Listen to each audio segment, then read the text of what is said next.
اللہ کے لیے کوئی کام کرو، کوئی کام ترک کر دو، یا اللہ کے لیے کوئی کام کی نیت اور ارادہ کر دو۔ اللہ نے ایسے ہی نہیں کہا ایک بلش آنے والے کے پاس ایک بازو آتا ہوں، ایک بازو آنے کے پاس ایک باں آتا ہوں، پوری کا پورا گز آتا ہوں، جو چلتے چلتے میری طرف آتا ہے میں دوڑ کے اس کی طرف آتا ہوں۔ کس لیے؟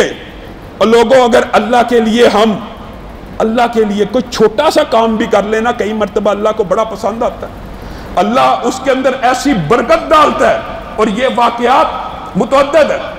نبی کریم صلی اللہ علیہ وسلم بیان کرتے ہیں، ممبر پہ بیٹھے ہوئے ہیں، ایک صحابی آئے، انصاری صحابی آئے، نبی کریم دیکھ رہے ہیں ان کے وضو کا پانی گر رہا ہے، نبی کریم مسکرا رہے ہیں، کہتے ہیں جبریل نے بھی خبر دی ہے یہ جو صحابی مسجد میں داخل ہو رہا ہے نا یہ جنتی ہے۔ اگلے دن پھر وہ صحابی آئے، نبی کریم پھر ان کو دیکھ کے مسکرائے، کہا جبریل نے خبر دی ہے یہ بندہ جنتی ہے۔ پھر تیسرے دن آئے، اسی طرح وضو کر کے داخل ہو رہے ہیں، صحابہ حیران پریشان ہو رہے ہیں کہ ایک ہی صحابی کے بارے میں 2 دن آسمان سے وحی آ رہی ہے۔ تیسرے دن نبی کریم پھر فرماتے ہیں، داخل ہوئے، کہا یہ صحابی جنتی ہے۔ عبداللہ ابن عمر کے دل میں نہ خیال پیدا ہوا اس کا کون سا عمل ہے، سمجھ نہیں آتی یہ کیا عمل ہے کہ نبی کریم اس کو بار بار جنت کی بشارت دے رہے ہیں۔ کوئی ایسا عمل ضرور کرتا ہے کہ جس کی وجہ سے یہ باقیوں کے اوپر فوق ہے، باقیوں کے اوپر اس کی فضیلت ہے۔ ان کے پیچھے چل پڑے اور حکمت کے ساتھ کہا میرے والد نے میرے ساتھ کچھ جھگڑا ہو گیا، ان کے ساتھ خواہش یہ تھی کہ نیکی کا کوئی عمل مل جائے، جستجو مل جائے، میں آپ کے ساتھ 3 دن گھر رہنا چاہتا ہوں، آ جاؤ بیٹے میرے ساتھ رہ لو۔ 3 دن کہتے ہیں میں ان کے گھر رہا، میں دیکھتا تھا کہ وہ تہجد کی نماز ادا نہیں کرتے، عشاء پڑھتے، فرائض پورے کرتے ہیں، باجماعت نماز کر کے آتے ہیں، کھانا کھاتے ہیں، سوتے ہیں، کچھ تلاوت کرتے ہیں، سو جاتے ہیں، فجر سے پہلے اٹھتے ہیں، نماز پڑھتے ہیں۔ کہتے ہیں میرے دین میں عجیب و غریب خیال آئے کہ عبداللہ اس سے زیادہ عبادت تو کرتا ہے اللہ کی، اس سے زیادہ عبادت تو تو کرتا ہے۔ کہتے ہیں تیسرے دن میرا دل ان سے سمجھ گیا، مجھے کوئی نیکی کا عمل ایسا نہ ملا، میں نے کہا یہ اللہ کی فضیلت ہے، اللہ کی عطا ہے، اللہ جس کو مرضی عطا دیتا ہے۔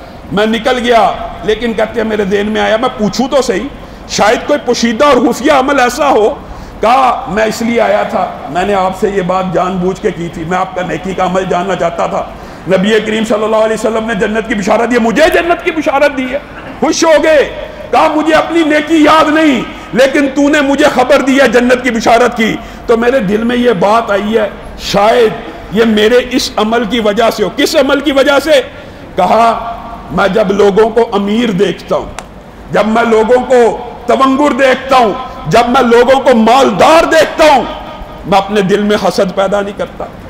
اور جو کوئی مالدار، جو کوئی امیر، یا میرا بھائی، میرا ساتھی، کوئی صحابی، کوئی مسلمان مجھے تکلیف پہنچاتا ہے، جب رات ہوتی ہے میں سونے سے پہلے اللہ کو کہتا ہوں اللہ میں نے اس مسلمان بھائی کو معاف کر دیا۔ عبداللہ نے کہا ہاں اب مجھے پتا لگ گیا ہے تو ایسا عمل کرتا ہے جو ہم میں سے کوئی کر سکتا ہے، تیرا یہ عمل اللہ کو اتنا پسند آیا ہے۔ لوگوں اللہ کے لیے معاف کیا، اللہ کے لیے معاف کیا، اللہ نے اس کو معاف ہی کر دیا، سارے کے سارے گناہ معاف کر دیے۔ اسی پر بس ہے۔ ایک صحابی کے بارے میں حضرت ابو ہریرہ کہتے ہیں اس سے خوش قسمت عمر بن ثابت سے زیادہ خوش قسمت کون ہوگا؟ کیوں؟ کہا ایک نماز نہیں تھی پڑھی، ایک نماز نہیں تھی پڑھی، لیکن اللہ کے لیے کیا کیا؟